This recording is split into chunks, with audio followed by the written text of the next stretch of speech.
still early in the year, and I hope this conversation is helping you really even rethink through your year, rethink through how do you want this year for you to look like.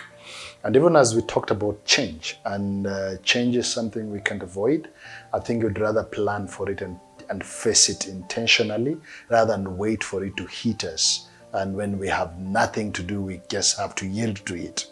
I think it's important that you plan for it and you be intentional about it. And instead of letting change lead you, you lead change. Because it's very easy to let change because circumstances has changed. And so all of a sudden you have to change. For example, wait until your boss decides to fire you or let you go because they can't pay you anymore. You'd rather figure out how to be able to find something meaningful that you can do so that you tell your boss, I think I'd like to transition to a new job because I found something else to do, rather than waiting until your boss then has to be the one to kick you out. Just an example. It doesn't have to happen, but just an example. So don't wait until change has to happen. I think it's important to plan for it and intentionally face life with that intentionality to let change master it. So we talked about that, and as we proceed, still thinking on our 10 categories that we talked about earlier. And I'd like you now to really think through how do you then be able to really think through your natural next step. We talk about being dissatisfied with the status quo. We talked about vision for a future, and that could be your dream for the future and all that. But really to bring, sometimes the natural next step can be very hard to tell. Sometimes it can be very hard. So what do I do? And a lot of people always have this question, what do I do? Me, what do I do? And I get this question a lot. I talk to people and I get this question, so what do I do?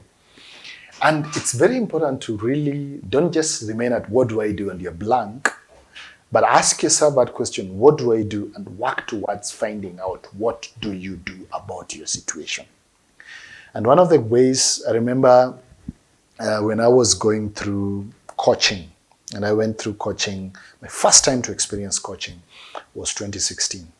And as I was being trained as a coach, to be certified as a coach. So I went through coaching, and for the first time, so I went through all these processes of processing my life, coming up, dreaming around these 10 categories. This is the second module in the coaching training that I went through. And so we went through these 10 life categories, and I jotted all the dreams. I jotted things that came to my mind in each of those categories.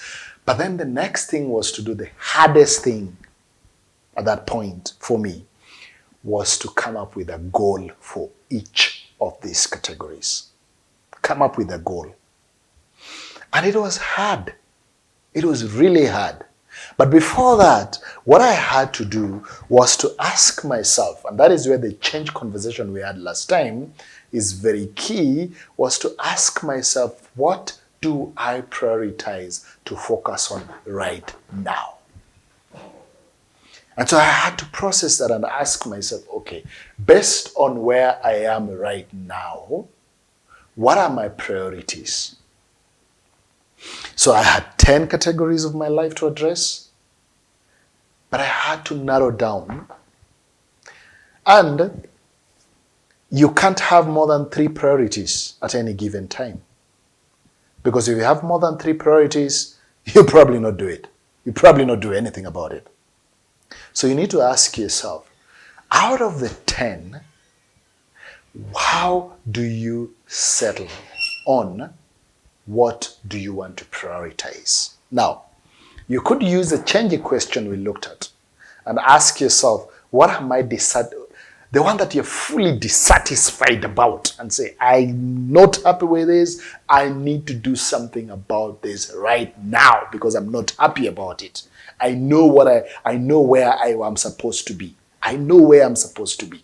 But probably what is missing is a natural next step. That's probably the piece that is missing. Maybe that could be it. Probably you could think of your priorities in line with, what do you value most? What do you value most? Is it your family? And so then When you're thinking of what to prioritize, then it's your family that you're going to prioritize first. What do you value most? Is it your marriage? You value your marriage. What do you value most? Is it your work? So, your value, what you value becomes very important. But also, it's also important to think and ask yourself, based on the stage of your life, the season of your life, what is important to you? You could value something, but at this point, it's not really important. But you value it. I hope you get the difference. You value it, but right now, it's not really like a pressing issue right now. It's not really like really it's a matter of life and death right now. It's okay. We can do with it. We can probably survive 3 more months, 3 months, 4 months, 5 months with this. It's okay. No deal. No big deal. We can make do right now. So ask yourself, what are your top 3 priorities? And so you categorize these 10 things into 3 buckets. Bucket 1 is your top 3 priorities. So what are your top 3 priorities?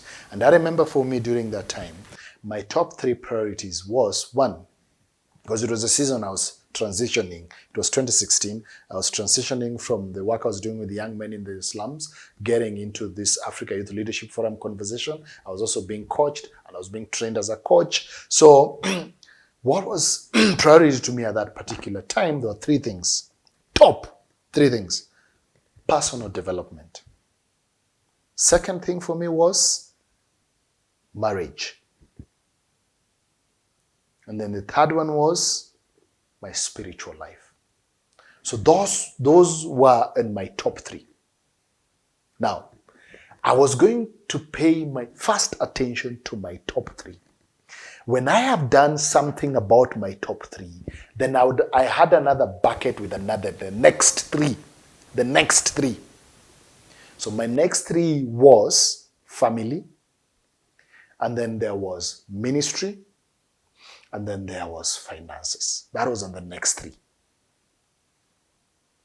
And then I had now the last bucket that had 4 things.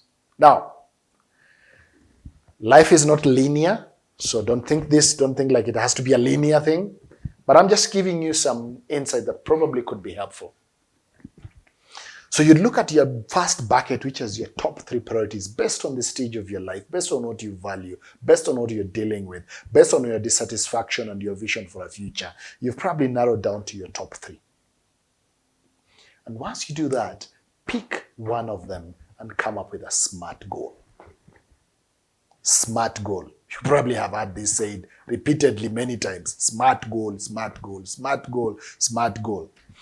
And sometimes you can have a goal that it's good, but it might not be very smart.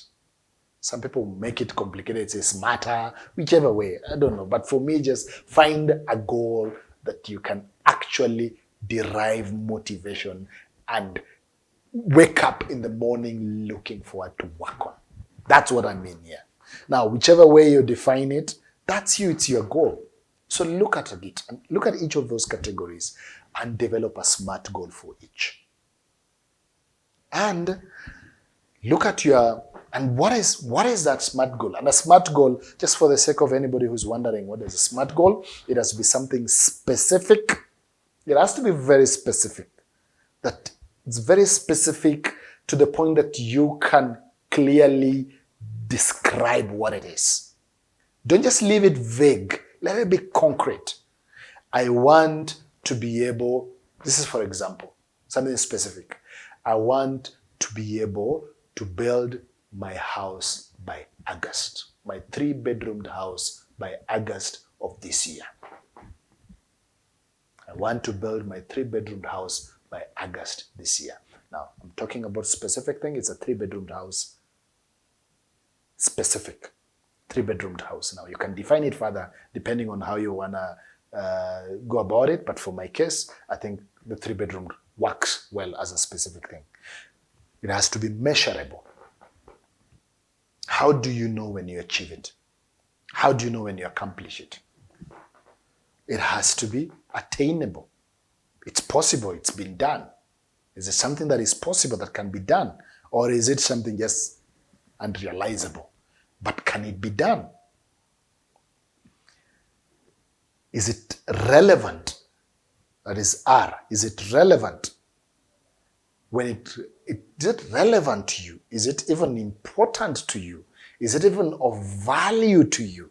Or is it just something you want to do but it's not important to you? So is it relevant to you? And then it has to be time bound. There has to be a date to it. There has to be time bound to it.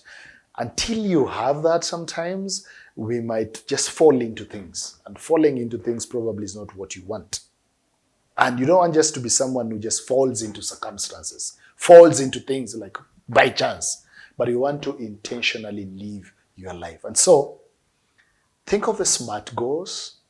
What are your SMART goals in each of those categories? Once you describe that, then be able to proceed further down and just break it down and work at it. And we can walk you through how to work at that. And we'll see on the few next coming episodes how to probably go further beyond just having a goal. How do you go further to make it something that you can address? So with that, I'd like to leave you with that go ahead and do a SMART goal around this. Go ahead and just put something specific, something measurable, something attainable, something relevant, and something time-bound. So that then you don't just have a wishful thinking, but you have something you can concretely address. With that, thank you so much for being part of this conversation. Looking forward to continuing to have you being part of this, and do have a wonderful time. Thank you.